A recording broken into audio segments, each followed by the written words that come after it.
Hello friends, আসসালামু আলাইকুম। আপনারা সবাই কেমন আছেন? আজকে আমরা সবাই বাসা থেকে বের হয়েছি দুপুরে রেস্টুরেন্টে লাঞ্চ করব বলে অটোতে উঠে যাচ্ছি। দিনাজপুরের চারুবাবুর মোড়ে নতুন একটা রেস্টুরেন্ট হয়েছে।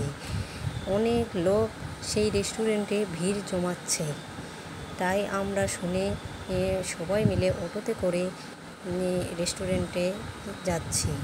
আয়ান বাবার কোলে উঠে চারপাশে ঘুরে দেখতেছে আর অটোতে বসে আছে। আমরা রেস্টুরেন্টে চলে আসলাম, আয়ানকে নামিয়ে দিলাম। আয়ান বিড়াল দেখে নাচ দিতেছে, অনেক খুশি হয়েছে।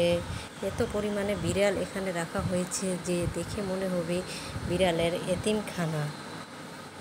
আয়ান বিড়াল দেখে একটুও ভয় পায় না, বিড়াল কাছে ধরতে যাইতে চাচ্ছে। বিড়াল দেখে খুশি হচ্ছে, চারপাশে ঘুরে বেড়াচ্ছে। মাঝে মধ্যে কাজের ফাঁকে এরকম সন্তানদের ফ্যামিলিদেরকে সময় দেওয়া লাগে। এর মধ্যে আয়ানের বাবার অফিসের স্টাফের লোক এসেছে একসঙ্গে দুপুরে লাঞ্চ করবে বলে।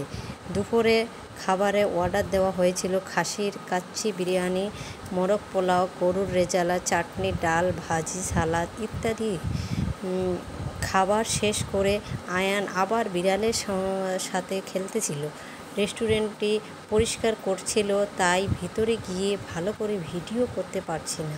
এখানে বিড়ালগুলো টেক কেয়ার করার জন্য নার্স রাখা হয়েছে, এমনকি আরও অনেক স্টাফ রাখা হয়েছে। আজকের মতো এখানেই শেষ করলাম। বিদায়, আল্লাহ হাফেজ।